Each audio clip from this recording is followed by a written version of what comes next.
क्या आप जानते हैं कि देवी संध्या ने समस्त पुरुष जाति को 3 भयंकर श्राप दिए थे?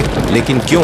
आखिर ऐसा क्या हुआ था जिसने देवी संध्या को क्रोधित कर दिया? क्या ये श्राप आज भी हर पुरुष के जीवन को प्रभावित कर रहे हैं? इसे जानने के लिए नारद मुनि स्वयं भगवान शिव के पास कैलाश पहुंचे और भगवान शिव से देवी संध्या के बारे में जानने की उत्सुकता व्यक्त की। भगवान शिव मुस्कुराए और बोले, हे नारद, देवी संध्या का यह प्राचीन रहस्य ध्यान पूर्वक सुनो, क्योंकि इसे सुनने से अनगिनत पाप नष्ट हो जाते हैं। तो क्या है देवी संध्या का यह रहस्य? जानने के लिए वीडियो को अंत तक जरूर देखें, क्योंकि इस वीडियो में आप ऐसे चमत्कारी रहस्यों को जानेंगे जो आपको अचंभित कर देंगे। इसे अपने दोस्तों और परिवार के साथ जरूर साझा करें ताकि वे भी इस अद्भुत कथा से अवगत हो सकें। और सभी शिव भक्त कमेंट बॉक्स में हर हर महादेव लिखकर अपनी भक्ति प्रकट करें।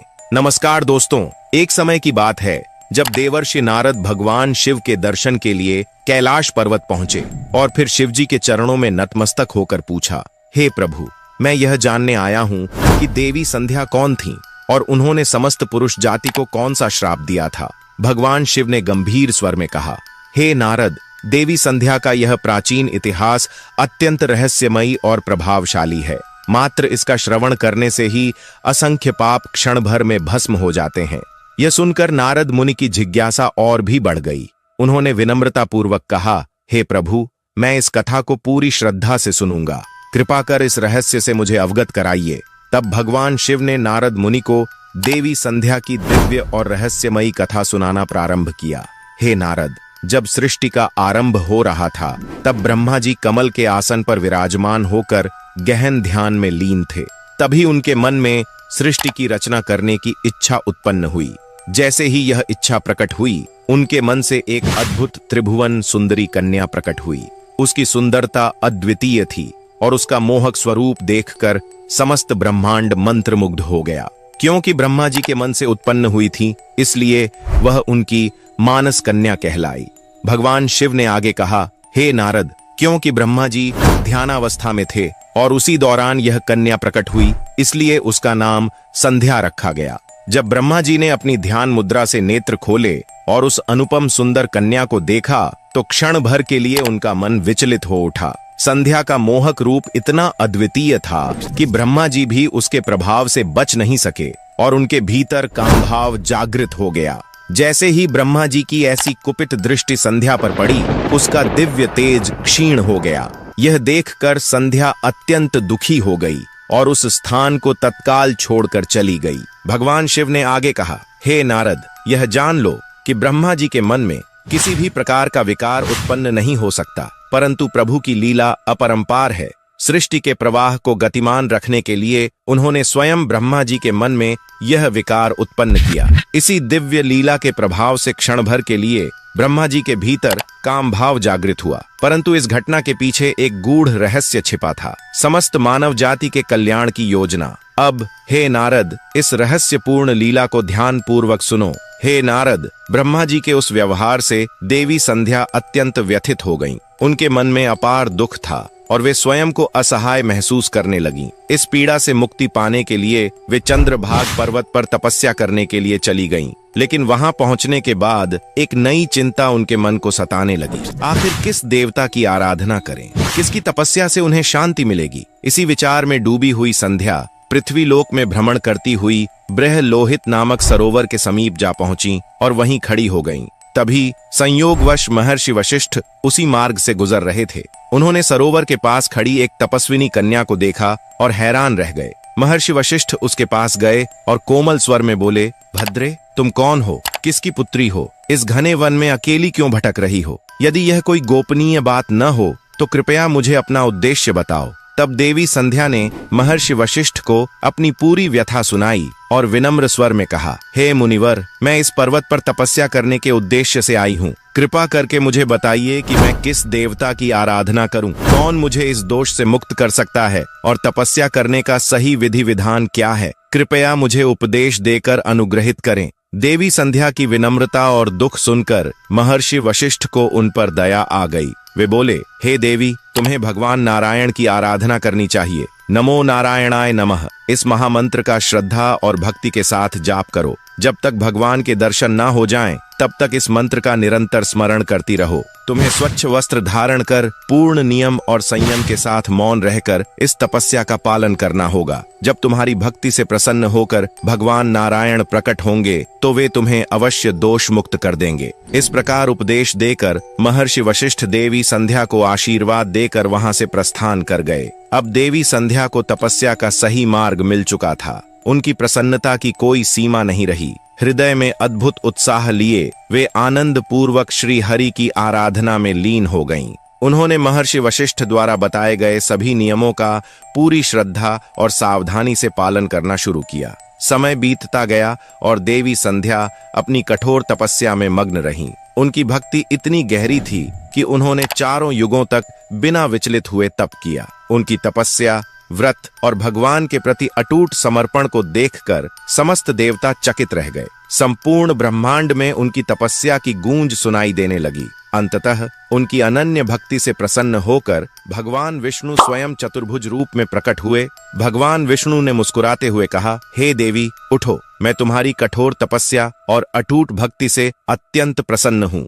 भगवान के दिव्य दर्शन पाकर देवी संध्या विस्मित रह गईं। उन्होंने शीघ्रता से उठकर भगवान विष्णु के तेजस्वी स्वरूप को निहारा, जो सूर्य के समान प्रकाशमान था। भगवान का यह अनुपम स्वरूप इतना तेजस्वी और मोहक था कि देवी संध्या मंत्रमुग्ध हो गईं, जिसके कारण स्तब्ध होकर खड़ी रह गई। न उनका मन कुछ समझ पा रहा था, न ही वाणी साथ दे रही थी। उनके हृदय में भगवान की स्तुति करने की तीव्र अभिलाषा थी, परंतु उनके तेजस्वी स्वरूप को देखकर वे शब्दहीन हो गईं।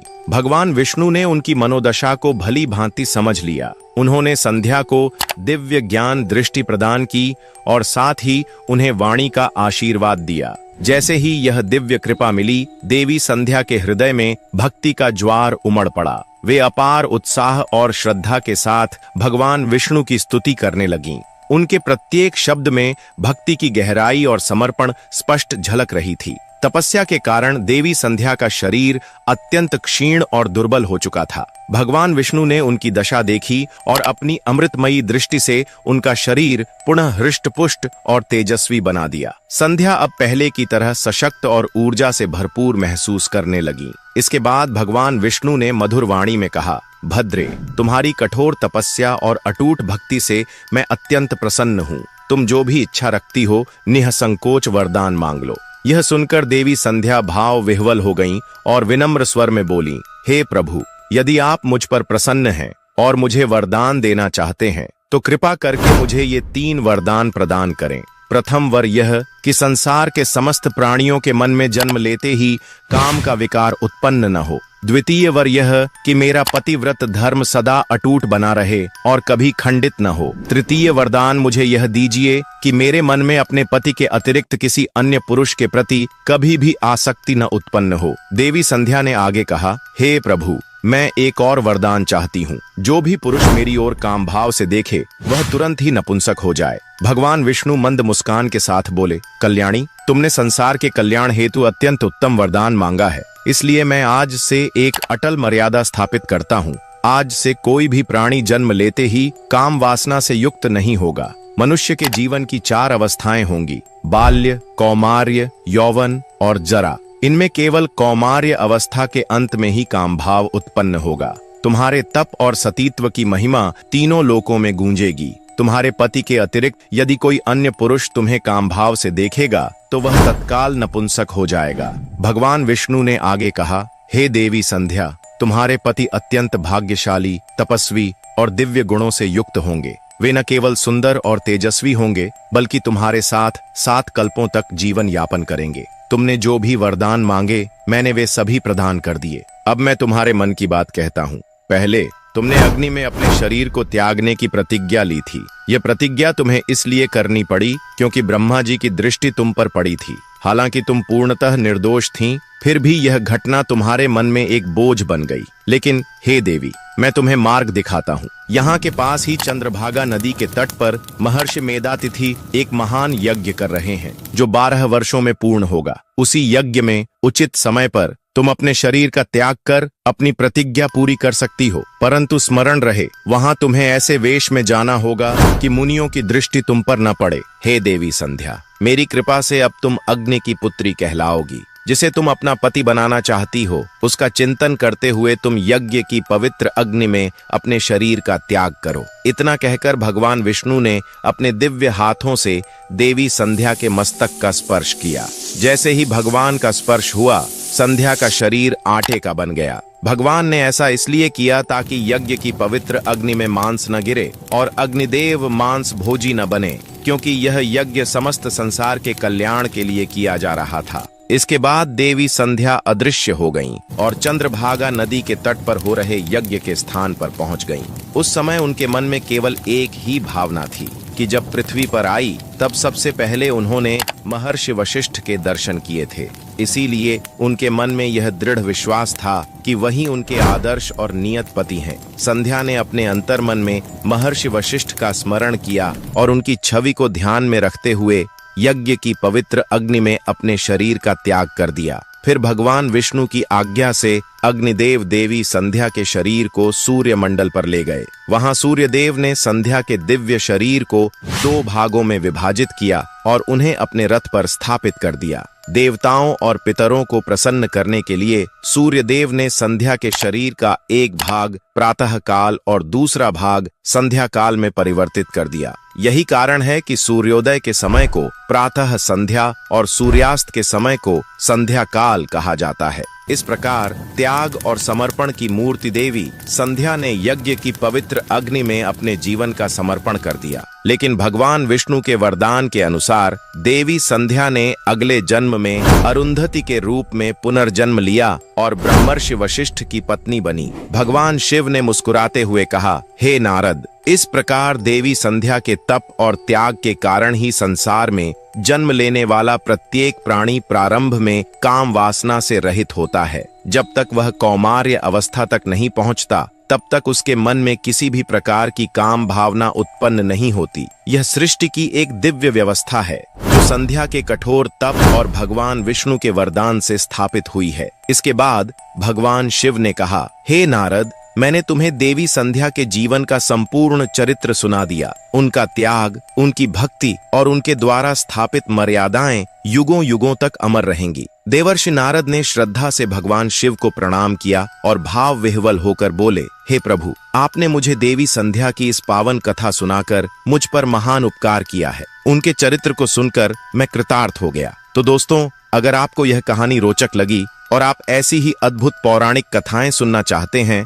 तो वीडियो को लाइक और शेयर जरूर करें। अब आप बताइए, क्या आपको लगता है कि देवी संध्या के श्राप आज भी सच साबित होते हैं? अपने विचार हमें कमेंट सेक्शन में जरूर बताएं और हाँ, ऐसी ही रहस्यमयी और रोचक कथाओं के लिए चैनल को सब्सक्राइब करें और बेल आइकन दबाना न भूलें ताकि आपको हमारी अगली कहानी सबसे पहले मिले। हर हर महादेव लिखकर हमें बताइए कि आप अगली कथा किस विषय पर देखना चाहते हैं। मिलते हैं अगली वीडियो में, तब तक के लिए धन्यवाद।